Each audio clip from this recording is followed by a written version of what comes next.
নমস্কার। আজকে সূর্যগ্রহের ট্রানজিট নিয়ে আমি আলোচনা করব। খুব ভাইটাল। কেন যখন আমি বলি কোনো গ্রহ যখন ট্রানজিট করে প্রত্যেকটা রাশির উপরে কিন্তু তার এফেক্ট হয়, ভালো হোক মন্দ। সূর্য হচ্ছে মেজর গ্রহ।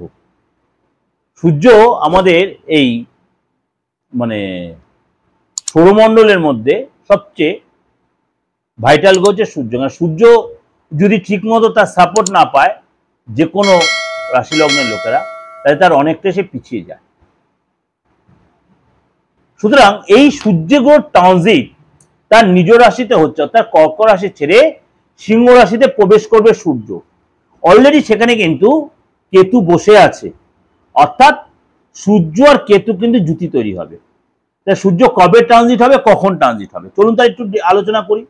এই সূর্যের ট্রানজিট 12 রাশির উপর কি প্রভাব বিস্তার করবে, আমি 12 রাশির উপর আলোচনা করব। অবশ্যই আপনাদের আমি সম্যক ধারণাটা দেব। কারোর ক্ষেত্রে ভালো হবে, কারোর ক্ষেত্রে সতর্ক থাকতে, কারোর ক্ষেত্রে ডিস্টার্ব হবে। তাহলে কি আপনার কতদিন থাকবে? আগামী 1 মাস। সূর্য এক রাশিতে অবস্থান করে কন্টিনিউ 1 মাস। 17ই আগস্ট ভোর 1:41 সূর্যদেব তার নিজ রাশি সিংহ রাশিতে প্রবেশ করবে। 17ই আগস্ট সূর্যদেব তার ভোর 1:41 সিংহ রাশিতে প্রবেশ করবে। কতদিন থাকবে?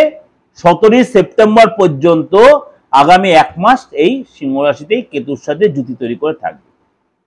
সূর্য কেতুর সাথে জুতি তৈরি করবে, কিছু কিছু রাশির জন্য কিন্তু যথেষ্ট ভালো দেবে, আর কিছু কিছু রাশি কিন্তু সতর্কতা অবলম্বন করতে হবে। তাহলে চলুন আপনার রাশি কি বলছে সূর্যের এই ট্রানজিট। বৃষ রাশি। বৃষ রাশির ক্ষেত্রে এই সূর্যের ট্রানজিট আপনার 4th হাউসে হচ্ছে।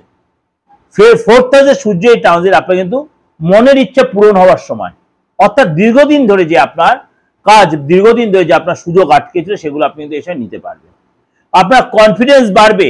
কিন্তু কোনো কোনো সময় দেখা গেল আপনি একটু কিছু জায়গায় হতাশ হয়ে গেলেন, হয়তো শেষ মুহূর্তে হয়েছে, হয়তো সে কাজটা আটকে গেল, কিন্তু আপনি হতাশ হবেন না। আপনাকে আমি রিকোয়েস্ট করছি বা অ্যাডভাইস দিচ্ছি, আপনার সেই কাজ কিন্তু উদ্ধার, আপনি সেই কাজে লেগে থাকবেন, সেই কাজ কিন্তু আপনি উদ্ধার করে নিতে পারবেন বৃষরাশির লোকেরা। এবং এছাড়া কিন্তু আপনাকে সোশ্যাল মিডিয়াতে যদি থাকেন, আপনি কোনো মানে ক্রিয়েটিভ লাইনে থাকেন, আপনি অ্যাক্টিং লাইনে থাকেন, আপনি যদি কোনো মনে করুন অভিনয় জগতে থাকেন, আপনি সেখানে যথেষ্ট লাভান্বিত হবেন, আপনার নাম হবে, লাভ হবে। কিন্তু আপনি বেশি অতি উৎসাহী হয়ে, আপনি বেশি ইমোশনাল হয়ে আপনার সব কথা কাউকে বলে দিতে দেন, তাহলে কিন্তু সেখানে আপনি চায় পথে, বিশেষ করে ফ্যামিলি লাইফের ক্ষেত্রে আপনার এই সময় কিন্তু গাড়ি হওয়ার সম্ভাবনা, বাড়ি হওয়ার সম্ভাবনা রয়েছে, সম্পত্তি হওয়ার যোগ রয়েছে, স্বপ্ন পূরণ হওয়ার যোগাযোগ রয়েছে, আপনার সফলতা মিলবে।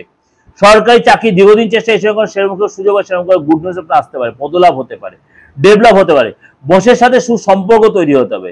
এছাড়া কিন্তু আপনি যে কোনো কম্পিটিটিভ এক্সামের জন্য বসেন, সেখানে কিন্তু সাকসেস, ইন্টারভিউতে সাকসেস, আপনি যে কোনো সরকারি চাকরি বলুন, প্রাইভেট কনসাল্টেন্ট চাকরি বলুন, আপনি নতুন করে চাকরি যোগাযোগ করে সেখানে আপনি সাকসেস না। অর্থাৎ এছাড়া কিন্তু আপনার সাকসেস জার্নি যেমনি রয়েছে, আপনি সতর্ক সচেতন চলতে হবে। কোনো মিথ্যে কারণে আপনাকে ফাঁসিয়ে দিতে পারে, সেটাও আপনার হতে, ফ্যামিলি লাইফে একটা অস্থিরতা তৈরি হতে পারে, বাবার সাথে ডিস্টার্ব তৈরি হতে পারে, বা বয়স্ক লোকে আপনি চাপে রাখতে পারে, এগুলো কিন্তু আপনার হতে, বা রাতে ঘুমটা কমে, এগুলো কিন্তু অল্প অল্প হতে, ভীষণ চাপ হয়তো, কাজের প্রচুর চাপ এসে গেল, কাজের চাপে আমার ঘুমটা কমে গেল, খাওয়াটা কমে গেল, এগুলো কিন্তু আপনার হতো। অর্থাৎ ভালোটাই বেশি হবে, খারাপটা আপনার সতর্ক সচেতন চলতে হবে।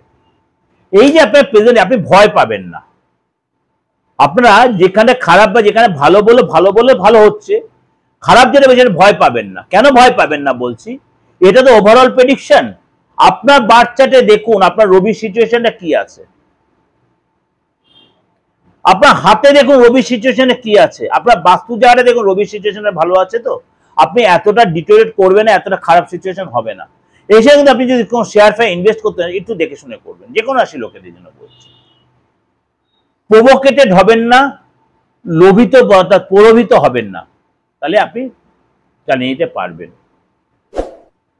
যদি মনে হয় আপনার ছকটা আপনি বিচার করাবেন, আপনার ছক নিয়ে আপনার হাতটা বিচার করাবেন, আপনার ফেসটা রিড করে অবশ্যই আমার বুকিং এ ফোনকে 8910725943293960 অবশ্যই বুকিং এ ফোন করে অনলাইনে বলুন, অফলাইনে বলুন, অবশ্যই আপনি আমার থেকে সেই বেনিফিটটা নিতে পারেন। অবশ্যই রেমুনারেশনের বিনিময়, অর্থাৎ ফিস দিয়ে। ভালো থাকবেন, ভগবান আপনাদের মঙ্গল করুক। নমস্কার।